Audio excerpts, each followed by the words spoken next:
Here's the test setup. We've got 5 volts and ground from the user port going to the 555 timer. The 555 timer outputs a square wave, and that goes into bit 0 on user port B. And by varying the capacitors and resistors used in the circuit for the 555 timer, we can increase the frequency until at some point the C64 in BASIC will not be able to count the pulses fast enough, and it will start giving the wrong answer.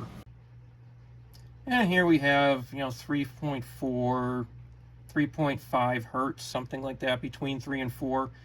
And that's about what it should be for this combination of these two resistors and that capacitor.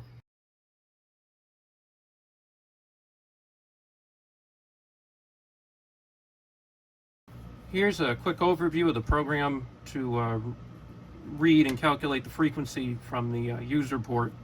And basically what it sees is you peak the user port, and I AND it with 1, so I'm either going to get a 0 or a 1. And every time a square wave comes along from the 555 timer, it goes up to 1. From 0 to 1, goes from 1 to 0. And I sum up the number of those changes, divide by 2, because there's a change here and a change here.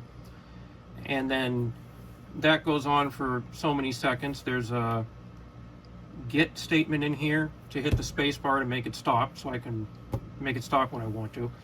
And then divide that by the time in seconds, and the number of pulses divided by the time should give you frequency.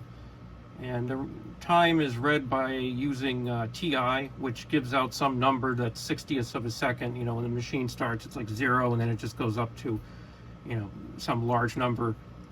So you get the TI at the beginning, the TI at the end, subtract the difference, divide by 60, and that's time in seconds. Okay, let's try frequency measurement. See what we get. All right, this is oscillating at 3.15 hertz. Data direction register is set to read. Here is the program. Not very much to it. And now let's try measuring frequency. And I'll wait a few seconds or something. Okay, it's been about 10 seconds, so spacebar, and there we are. 3.172 hertz. So it's pretty close to what the meter says. Let's see, we are at 13.56 hertz. All right. Now we wait a few seconds.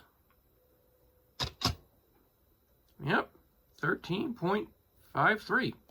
That's not bad. Okay, 20.9 hertz.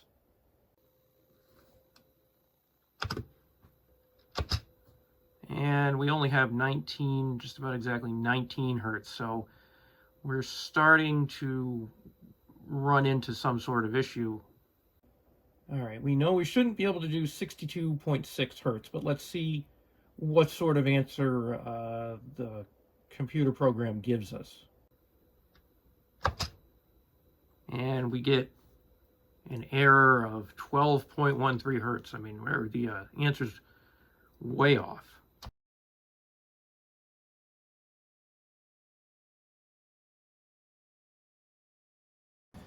Well, looks like the limit is about 13 or 14 hertz, somewhere around there, for using BASIC to measure frequency. And that equates to about, if this was a motor or something, we were trying to measure RPM 840, that's kind of low. This frequency here and that might be useful for some things, and I'd like to get up to at least 50 hertz, which would give, the equivalent of about 3,000 RPM. And in order to do that, I'm going to have to use machine language or assembly language to get around the limitations of BASIC, because BASIC is much slower. It has to go through an interpreter, and then the processor understands it.